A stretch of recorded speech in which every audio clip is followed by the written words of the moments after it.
how do I determine magnitude? Magnitude is how big something is. The length, the weight, all of those are magnitude. So we have our perfect triangle here. It's a right triangle, and I have my vector AB. And I want to know how long that side is on the triangle. Well, you got it, right? We need to come in and figure out each one of our sides. Okay? So notice my A angle is across from the A side, which is the vertical side. So that's going to be the difference between my Y's. And my B angle is across from my little b side, which is a horizontal side. So that's going to be the difference between my x points, or x part of my coordinates. So for my coordinates, x and y, which both of these points, the beginning of my vector and where my vector terminates, both of those are coordinates on my graph. And I can determine the sides of my triangle, or the components, so my horizontal component right here, we'll label that as our horizontal.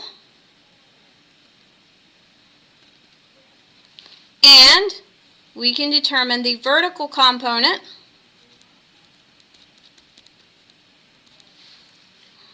by using our y coordinates to find the difference. So obviously, to find the third side here, we have our a squared plus b squared equals c squared. So c is going to equal the square root of a squared plus b squared. Now we know that as good old Pythagorean theorem.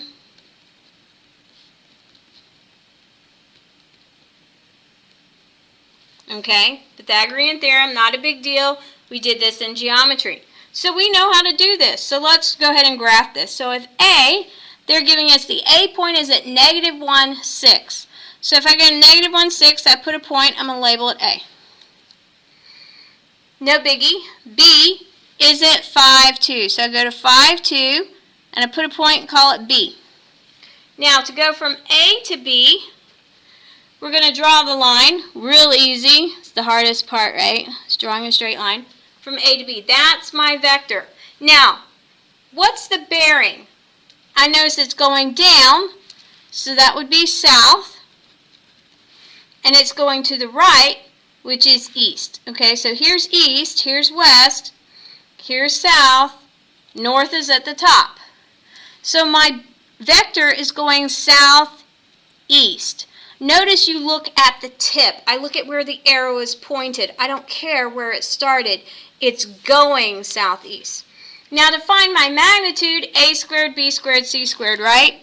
So we got to find the two sides of my triangle. Now we can do this on the graph, right? I can count the boxes, or I can subtract the numbers. So I could say 5 minus a negative 1, which is 4, or I can just count 1, 2, 3, 4.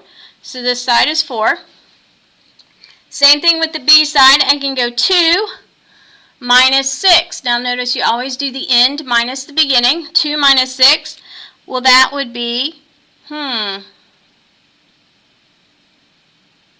Okay, so let's count it. 1, 2, 3, 4, 5, 6. Did I do something wrong there? Okay, so I got a 4 and a 6. Easy enough. Something's not right. I'll figure it out in a minute. But that's okay, because all we have to do is plug in the two sides of our triangle. So I got 4 squared plus 6 squared.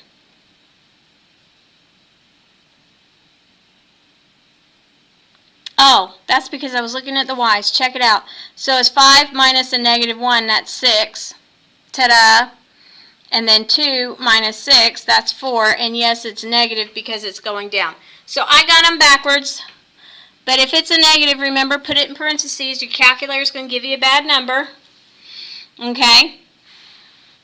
So we got c squared, c is equal to square root of negative 4 plus squared plus 6 squared. And when I put that in the calculator, I get 7.2. I'm going to round to the nearest tenths. Not a problem. Okay? So again, just so that we know how we found this side, right? I took my y values, that was 5 minus a negative 1 was my x values. I keep getting that backwards. I found my x values, 5 minus a negative 1. That gave me 6, and now my y values, 2 minus 6, that gives me 4. You can tell I'm used to going in a certain order. Okay, so I do my x's first, and then I do my y's. It's alphabetical, it's ingrained. That's how we find magnitude. Find your x, find your y, square them both, take the square root, make sure you put this parentheses around negative numbers in the calculator, and then we just hit enter and get our answer. Great job, guys.